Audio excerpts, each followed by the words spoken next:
문이 닫히고 시동 소리, 그리고 정적. 나는 다시 소파에 누워 있었다. 마음이 바닥으로 가라앉고 있었다. 가끔 묻곤 했다.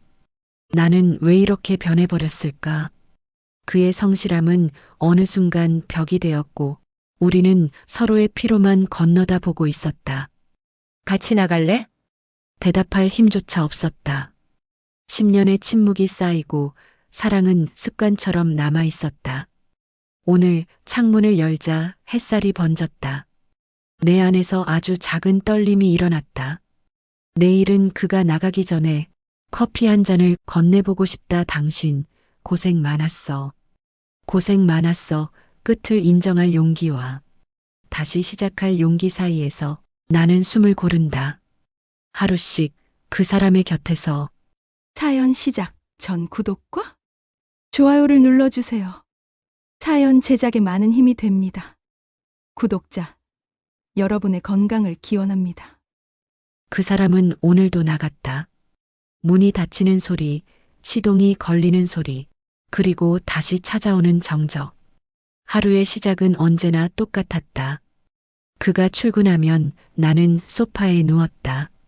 아무 이유도 없었다. 그냥 몸이 무겁게 가라앉아 있었다. 무언가를 해야 한다는 생각조차 들지 않았다. 가끔 나도 묻는다.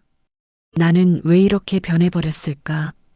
예전에 나는 웃음이 많았고 작은 일에도 고마워할 줄 알았다. 그땐 그 사람의 걸음소리만 들어도 반가웠다. 퇴근길에 들고 온 작은 빵 하나에도 마음이 따뜻해졌었다. 그런데 언제부터였을까? 그 따뜻함이 사라진 게 아마 첫째가 초등학교에 들어갈 즈음이었을 거다. 그는 점점 집에 늦게 들어왔다. 사업이 바쁘다고 했다. 나는 아이들을 챙기느라 정신이 없었고 그의 피곤한 얼굴을 보며 괜찮냐고 묻는 게 어느 날부터는 부담스러워졌다. 그렇게 대화가 줄어들었다. 서로의 하루를 나누는 대신 그저 각자의 피로를 견디는 날들이 이어졌다. 아이들이 커가면서 나는 점점 내 자리를 잃어버린 기분이었다. 집 안가득한 웃음은 아이들의 것이었고 그는 일에 나는 육아에 파묻혀 살았다. 누군가를 사랑한다는 건 매일 마음을 들여다보는 일이어야 하는데 우린 어느새 서로를 바라보지 않았다. 그 사람은 늘 말했다. 같이 나갈래? 이거 맛 좀 볼래? 하지만 나는 대답하지 않았다. 아니, 대답할 힘이 없었다. 그 순간에도 내 안은 이미 텅 비어 있었다. 그의 목소리가 나를 향하고 있는데도 어딘가 먼 곳에서 들리는 소리처럼 느껴졌다. 무겁고 멀고 닿지 않는 소리. 사람들은 나를 무기력하다고 할지도 모른다. 맞다. 나도 안다. 하지만 무기력은 게으름이 아니다. 그건 마음이 지친 사람에게 오는 긴 휴식 같은 거다. 쉬고 싶어서 쉬는 게 아니라 움직일 힘이 없어 누워 있는 거다. 그가 출근하고 나면 집안은 조용하다. 세탁기 돌아가는 소리, 냉장고의 진동음, 그리고 내 숨소리만 남는다. 그 안에서 나는 생각한다. 우린 언제 이렇게 멀어진 걸까? 내가 잘못한 걸까? 아니면 우리 둘 다일까? 하지만 결론은 늘 같다.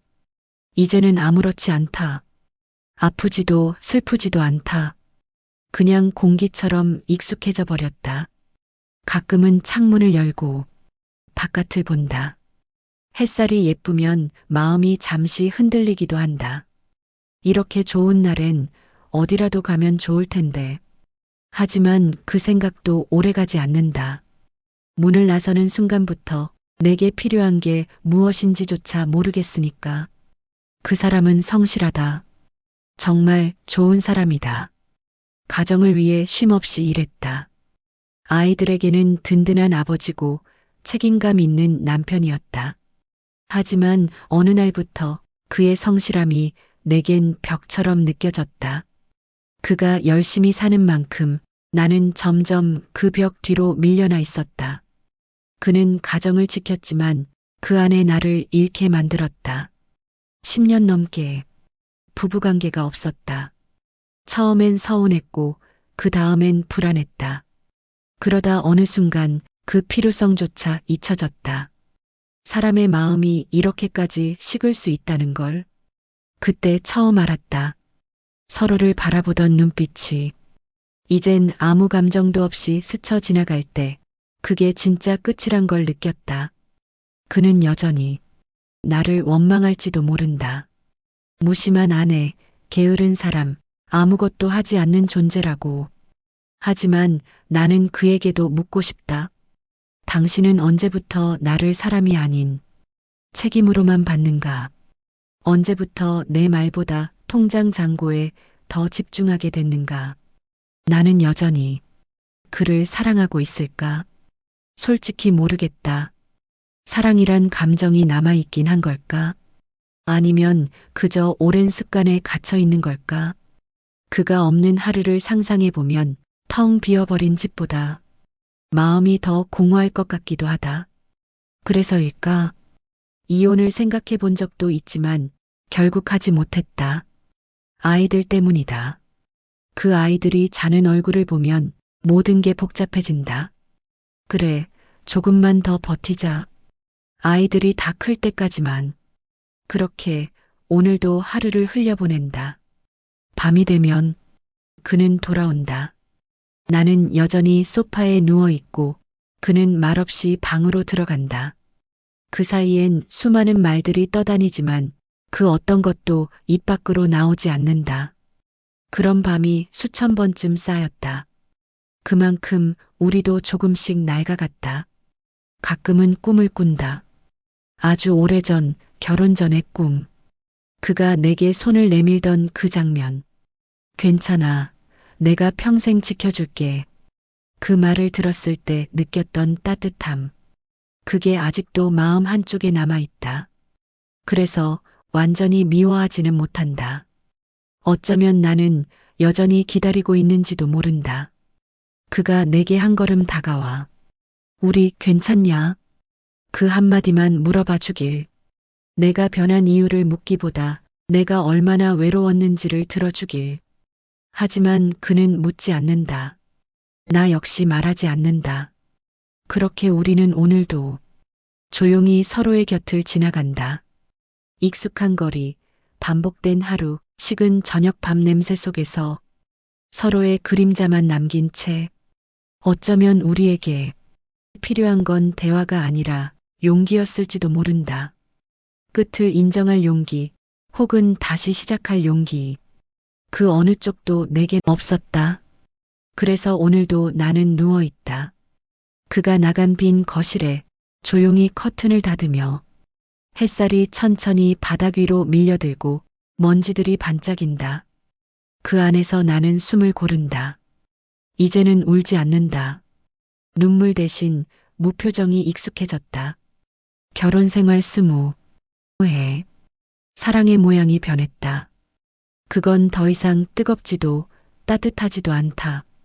그저 오래된 물처럼 맑지도 탁하지도 않은 상태로 남아있다. 가끔은 그가 문을 나서는 뒷모습을 본다. 그의 어깨가 조금 구부정해졌다. 그때마다 마음 한켠이 찡하게 저민다. 아직도 그를 완전히 놓지 못한 걸까? 아니면 그저 지나간 세월이 아까운 걸까? 나는 그에게 고마웠다. 비록 말로 한 적은 없지만 그의 책임감 덕분에 이 집이 버텼다. 그리고 미안했다. 내가 너무 멀리 가버려서 그가 두드려도 열리지 않는 문이 되어버려서 어느 날엔 나도 문득 이렇게 중얼거렸다. 당신 고생 많았어. 그는 듣지 못했겠지. 이미 현관문이 닫힌 뒤였으니까. 오늘도 그가 나가고 나는 다시 누워있다. 하지만 마음속 어딘가에 작은 떨림이 생겼다. 아마 내일은 조금 일찍 일어나. 그가 나가기 전에 커피 한 잔이라도 건네보고 싶다. 그게 말이 될지 모르겠지만 그래도 한 번쯤은 해보고 싶다. 20회의 결혼, 그 끝은 멀어졌지만 아직 완전히 끝난 건 아닐지도 모른다. 누군가의 침묵이 언젠가 작은 대화가 되어 돌아올지도 모르니까. 그리고 그날이 오면 우린 다시 마주 앉아. 이 긴 세월을 조용히 이야기할 수 있겠지.